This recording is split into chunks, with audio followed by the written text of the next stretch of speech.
Dear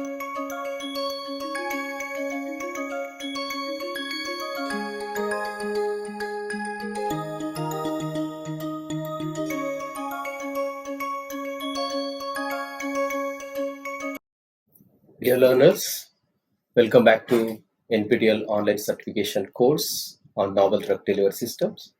I am Dr. Satish Devanapalli, Assistant Professor at Department of Pharmaceutical Sciences Technology, Institute of Chemical Technology, Mumbai. So in our previous lectures, we started with the various types of nanocarrier systems. So in first lecture, we have seen the polymer-based nanocarrier systems. There we have seen different types of polymeric nanocarrier systems which can be used for the drug delivery applications. And after that, in the types of nanocarrier systems, we have started with the lipid-based nanocarriers. In that, we started the liposomes. So in previous class, we have seen what are the lipid-based nanocarriers, and after that, in the lipid-based nanocarriers, we have classified into three different segments, that is the liposomes, solid lipid nanoparticles, and the nanostructural lipid carriers. So in that, we started with the liposomal drug delivery systems. In our previous session, we have see what are the classes of the liposomes. We have seen the different types of liposomal formulations, and then we have seen the method of preparations. So in today's session, we are going to focus on the solid lipid nanoparticles. So this today's my content. So we are going to see on the introduction on solid lipid nanoparticles. Then we'll see the composition of solid lipid nanoparticles. After that, we will see what are the advantages and disadvantages of solid lipid nanoparticles.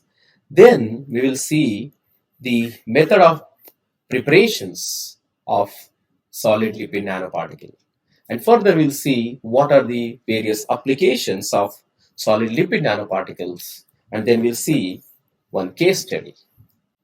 So yes, we know we are learning what are the nanocarrier systems. In that, in lipid formulations, we are seeing solid lipid nanoparticles.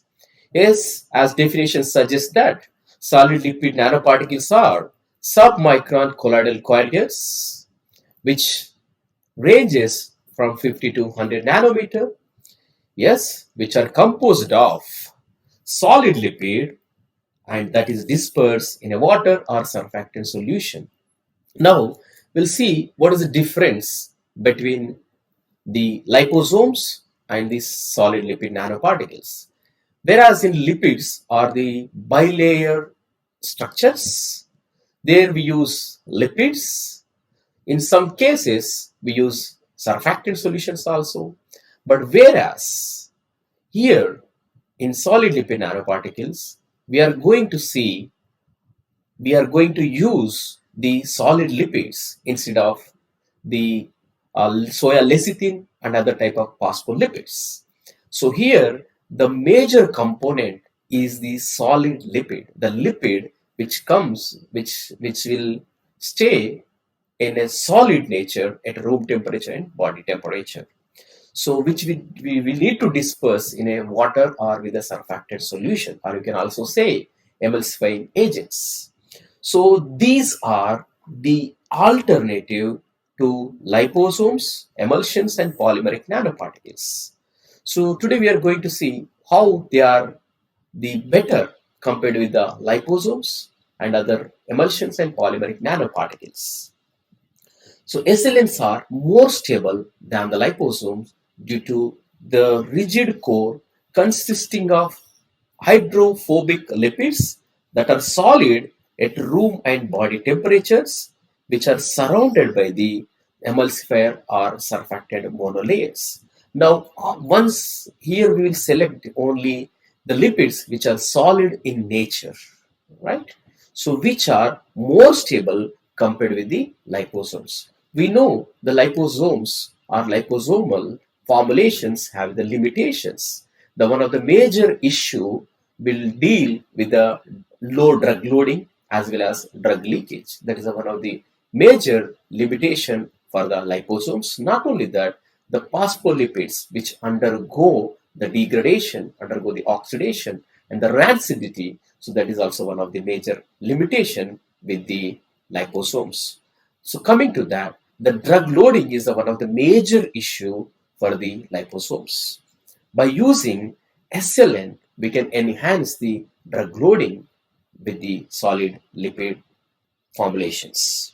So SLNs have attracted increasing attention in recent years for delivering the drugs, nucleic acids, proteins, peptides, nutraceuticals, and cosmetic applications. So these solid lipid nanoparticles are not only limited to the drug delivery, we can also use this formulation for as nutraceutical and cosmeceuticals to enhance the permeation and absorption of the molecules. So now here we can see the structure. It says that the lipid in solid in nature at room temperature and at the body temperature.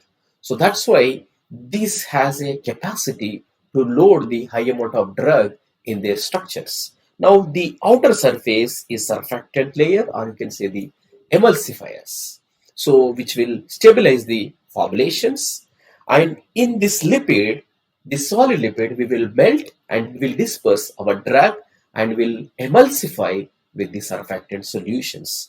So with this system, you can load water soluble drugs as well as water insoluble drugs. So the size range comes from the 52,000 nanometer. So this is the introduction on the solid lipid nanoparticle.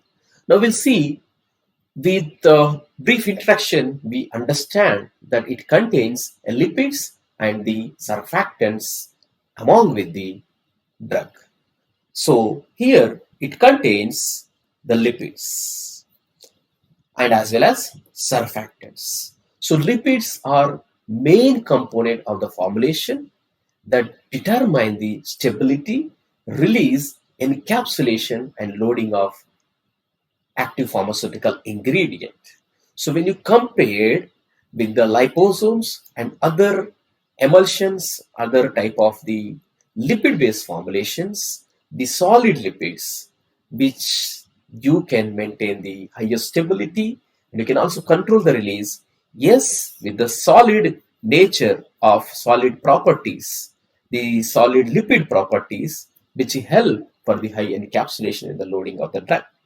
Now we can see that lipid should has a property that should have a melting point more than 40 degrees Celsius. That means that will give the assurance of the solid state at room temperature as well as body temperature. That is a minimum requirement as in a lipid for the selection of the excipient in SLN. Now we can see here, these are the examples or solid lipids. We can use it in the solid lipid nano formulations.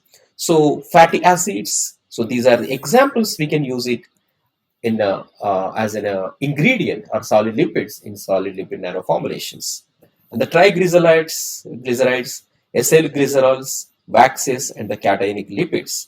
So these all we can use it in the formulation. When you want to overcome the negative charge, so you can use the positive charge based lipids to complex with the negative charge molecules. So the second component in the composition of SLN, that is a surfactant. Yes, we know surfactant has a major role that will reduces the interfacial tension between the oil phase and the aqueous phase. So here also it has a two critical roles in the preparation of the SLN. So first thing, it will convert your melted solid lipid into the dispersion in the aqueous phase. And not only that, after the mixing, after the dispersion, it will also help for the stabilization of the formulation after the cooling. So today we are going to see what are the preparation methods. There we'll see why we need to cool the materials. So to get the solid form, solid crystals, we need to we need to reduce the temperature from the higher temperature to the room temperature after cooling. Yes. So these are the various surfactants which we can use for the preparation of the SLN. So surfactants can be classified according to their electrical charge. So these are the various emulsifiers or surfactants. So these are the anionic surfactants, sodium diacetyl sulfate. It will give the negative charge, and the cationic emulsifiers, which contains the ammonium group. So it will give the positive charge, and that will help for the complexation with the negative charge molecules. Example, DNA, saRNA, or protein peptide molecules based on their isoelectric properties. And third one is the non-ionic, which will not show any charge on their property.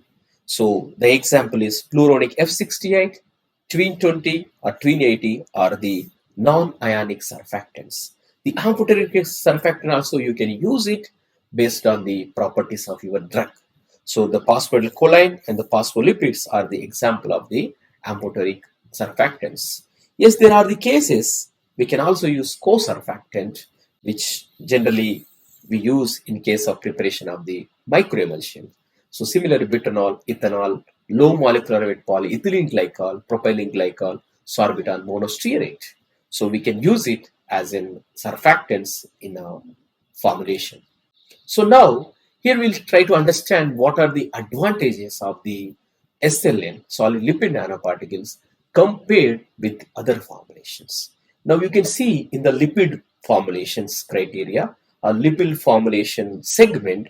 So definitely when you compare with the liposomal formulations or lipid-based any formulation, so the solid lipid nanoparticle will give the highest stability compared with the lipid formulations during the storage. Yes, because of we are going to see there are the techniques which will help for the scale up also. For example, the high pressure homogenization technique. Yes, by using of same technique, you can convert your material from the lab scale to pilot scale, and after that in the industrial scale.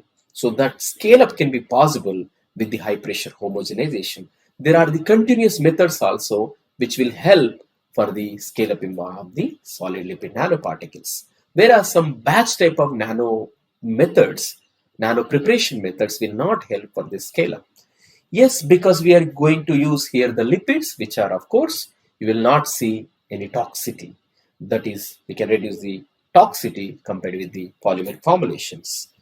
And the fourth advantage is you can improve the bioavailability of the water insoluble drugs or poorly water soluble drugs and some other bioactive molecules because of the lipids and other surfactant will enhance the solubility that leads to the high absorption and that further leads to the high bioavailability. And yes, we can also target to the particular site by because of this nature of the lipids and the surfactant. You can enhance the penetration time. You can enhance the penetration of your molecules which are encapsulated in a SLN formulations. And not only that, you can use some of the active ligands to reach particular sites of the cells. You can also have the advantage of the protection of the entrapped drugs from the sensitive environment by encapsulating into the different lipids. You can also prevent the degradation or sensitization in the GAT environment, like acidic conditions and some of the enzymes which may degrade your molecules. After encapsulation, you can control the degradation from the GAT environment. Now, in this side, we can see what are the disadvantages of the SLN. Now, here the one of the major drawback because When you keep it on storage of these lipid particles after drying or in the liquid formulation, the chances of conversion of the lipids crystals from one phase to another, one form to another form, so that is called as polymorphic, changing from one crystal to another crystal nature. So that is one of the major drawback of the lipid particles. And there is one more problem: drugs exclusion upon storage. The leakage of drug will happen during the storage time. So that is one of the major drawback of the solid lipid nanoparticle. Yes, you will get a high loading, but eventually during the storage time, you will see the leakage or coming out of the drug from the carrier is one of the major limitations. Particle growth followed by the gelling phenomenon, because we are using here different types of solid lipids that leads to the attraction between the two particles, that leads to the that may convert from the nano to micron size, and that further leads to the aggregation of your solid lipid nano formulation. Because of the lipidic nature, so you will also see the microbial growth. But yes, by adding of some of the preservatives, so you can also control the microbial growth. Active target is very difficult to achieve. This we can compare with the polymeric nanoparticle systems, because whereas in polymeric nanosystems, you can modify the surface of the polymer as per your convenience, right? But whereas lipids, it's very difficult to modify the surface of the lipids as per the requirement. So that is one of the major limitation. High manufacturing cost, yes, because most of the nano formulations involve the new technology that require dedicated instruments, and you need a dedicated space, right? And there are the lot of process involved in the nano formulation, from the mixing, and then it will go for the purification, and then there are a lot of steps which are involved in the manufacturing of the formulation. That's why the cost will go very high. And of course, the material cost itself is very, very high when you want to go for the as an parental formulation. Yes, and the another point is the chemistry, manufacturing, and the controls of regulatory. The document is very, very essential. And for each material, you need to come up with the document of the CMC. That is also one of the major limitation in terms of the regulatory approval. So here we are going to see the methods of preparation. So as we know that in case of the liposomes, so we have seen various techniques. Similar techniques we can implement for the preparation of the solid lipid nanoparticles. Now we know that our lipid is a solid in nature that must be dispersed in a liquid phase, and that with that, if a drug is a water insoluble, you can add your drugs with your melted lipid. Sometimes we can also use the solvents. In other cases, you don't need the any type of solvent. So one phase is the liquid phase. There we will melt our lipid. It will go from 40 degree to 60 to 80 degree centigrade. We melt the lipid, and then we add the our active pharmaceutical ingredient. So that is a liquid phase, or you can say the lipid phase, organic phase, and another phase is the water phase. There we disperse the required emulsifier in a water as per the given formula, right? So that we need to optimize how much ratio of the lipid is required with the surfactant concentration. So once two phases are made, you can take a lipid phase and the water phase, the melted lipid with the drug that we need to include, you need to transfer into the water phase, which will convert into the emulsion. So yes, for that we need to use specific procedures for the preparation, and there are the steps we need to use to convert the lipids into the solid lipid nanoparticle. After that, at the end, we need to cool down so that your colloidals or melted lipid, that emulsion droplets will again convert into the solid nature. So then you will get a solid lipid nanoparticle.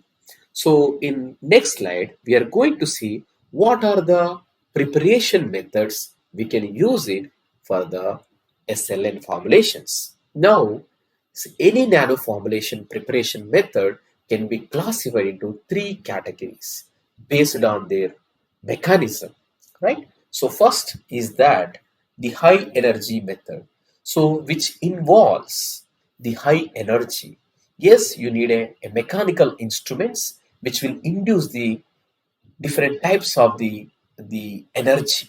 So here the high energy methods, we this may comes as a high shear force, it may be high pressure, or it may be mechanical force. So these are the different instruments. With that, we can produce high energy, which will reduce your microns size of the particles into the nanoparticles. Because of this energy will reduce from micron to nanometer. Then your surface area will increase, that leads to the enhancement of the bioavailability or solubility enhancement of the your drug molecule.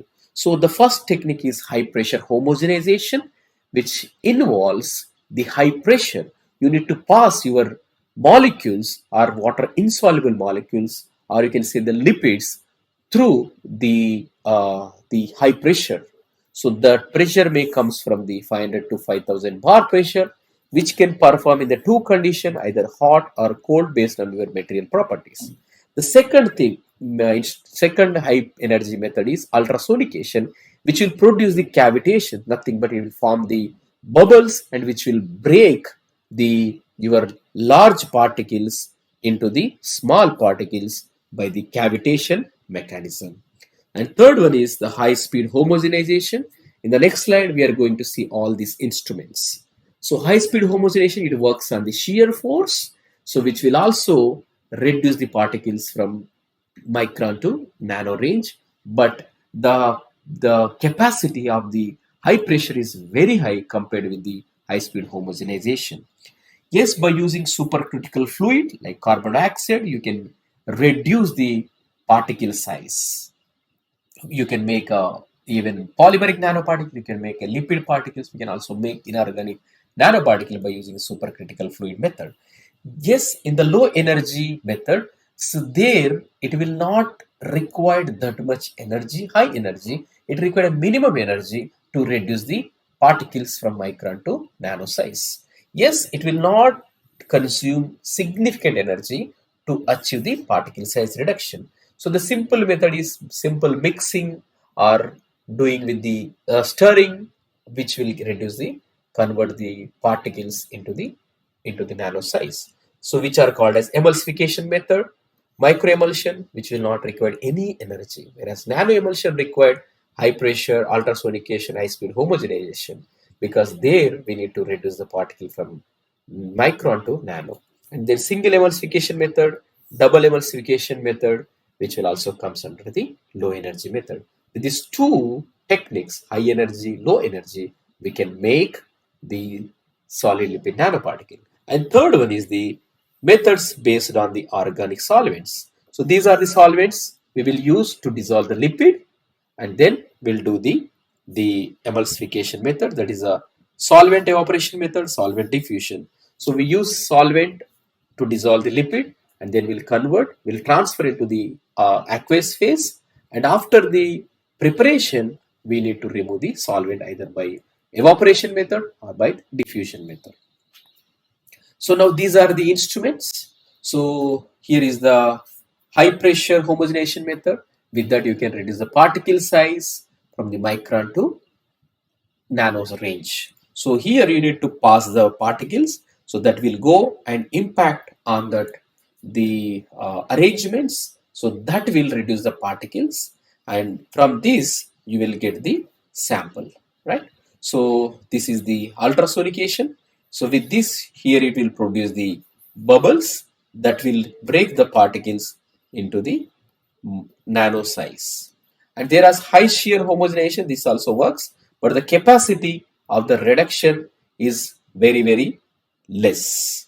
So with this, you can get reproducible particles compared with the high shear and the ultrasonication method.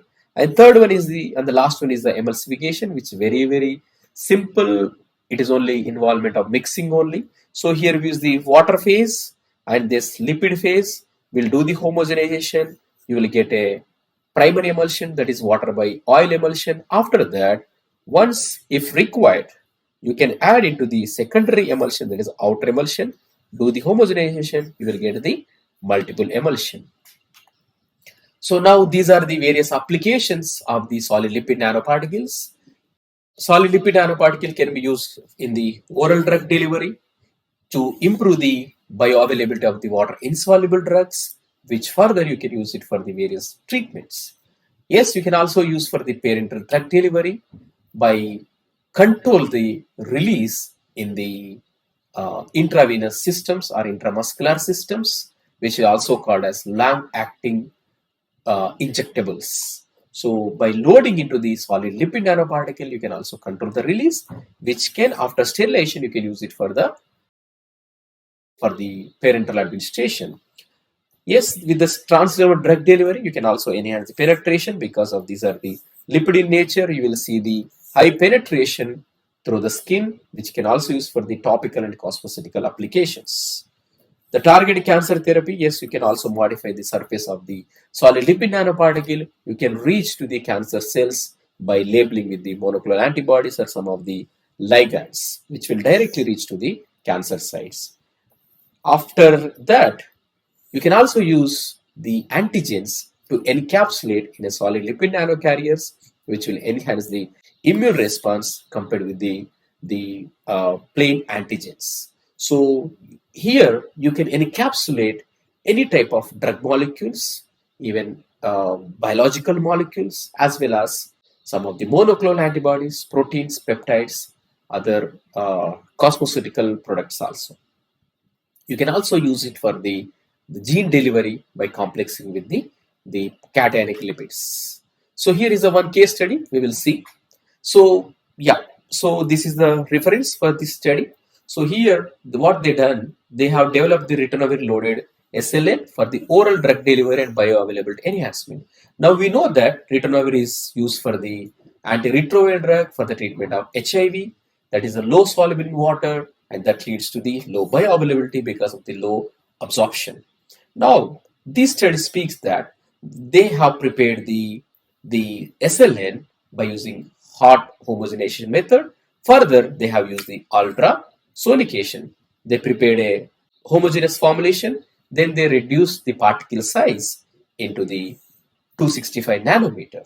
So this is the optimized formulation, and they got an encapsulation efficiency of the 86%, and you can see that release 94%. So that is a very good formulation, right? And now after these physicochemical properties, so interestingly, after administration to the animals in the rats, which we shown the enhanced oral bioavailability of the ritonavir compared with the market formulations. Now you can see after administration, you will see this is the time and this is a plasma concentration. So this is a SLN, this is a market formulation, this is the conventional formulation. So which will show the bioavailability is very, very less, whereas in case of the SLN showed the 4.3 folds of the enhancement in the bioavailability compared with the market formulation, which is a conventional formulation, which suggests that when you convert any water insoluble drug into the SLN, you will see the enhancement in the bioavailability of your water insoluble drugs. So these are the reference.